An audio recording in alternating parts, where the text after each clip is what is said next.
Did you know that a programmable thermostat certified by ENERGY STAR can help lower your energy bills? To install an ENERGY STAR programmable thermostat, first make sure you select a model with the ENERGY STAR logo on the package that is compatible with your HVAC unit. Because all units are different, carefully follow the package instructions for wire connections.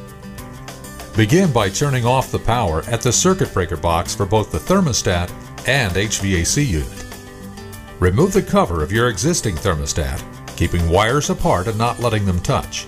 Using a screwdriver, carefully unscrew and remove the old thermostat from the wall.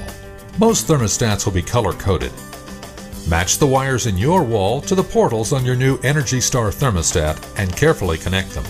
Once connected, align the thermostat to the wall and level it evenly using a screwdriver to secure it in place. Don't forget to go back to the circuit breaker box and turn the power back on. To maximize your energy efficiency, we recommend utilizing the pre-programmed settings on your ENERGY STAR thermostat. For more information, refer to the included instruction manual.